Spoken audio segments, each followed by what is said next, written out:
ஆச்சி மசாலா எந்த சமையலும் ருசி தேடும் ரகசியம் 20 ரூபாய். உங்களுக்கு பின்னாடி நிக்கிறவங்க யாருன்னு பாத்துங்க. சந்தேகம் வந்தா பக்கத்துல போலீஸுக்கு தகவல் சொல்லுங்க. பின்னாடி உராசினே வருவாங்க, பிளட் போட்டுருவாங்க, பேக்ல பர்ஸ் செல்போன் எல்லாம் எடுத்துருவாங்க. லேடிஸ் கிட்ட பாக்கெட் இல்லாதனால நீங்க எப்படியும் பையில தான் போட்டு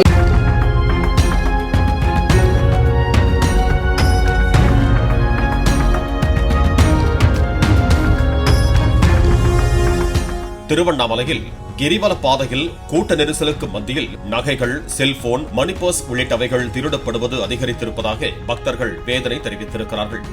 ராஜகோபுரம் முன்பு 3 மணி பர்சுகளை திருடிவிட்டு அதில் இருந்த பணம் உள்ளிட்டவைகளை மட்டும் எடுத்துக்கொண்டு மணி பர்ஸை மட்டும் கூட்டத்தில் கீழே போட்டுவிட்டு சென்றுள்ளதாக போலீசார் தெரிவிக்கின்றனர். ஆந்திராவைச் சேர்ந்த பெண்மணியின் கட்டை பையை கிழித்து பையில் இருந்த மணி பர்ஸ், செல்போன், ஏடிஎம் கார்டு உள்ளிட்டவைகளை திருடர்கள் திருடிச் சென்றிருக்கிறார்கள். உங்களுக்கு பின்னாடி நிக்கிறவங்க யாருன்னு பாத்துங்க. சந்தேகம் வந்தா பக்கத்துல லேடிஸ் கிட்ட பாக்கெட் இல்லாதனால நீங்க எப்படியும் பையில தான் போட்டு வருவீங்க தெரியும். அதனால பர்ஸ், செல்போன் எல்லாம் பிளட் போட்டு எடுத்துருவாங்க. உஷாராவாங்க. ஆச்சி மசாலா எந்த சமையலும் ருசி தேடும் ரகசியம் 20 ரூபாய்.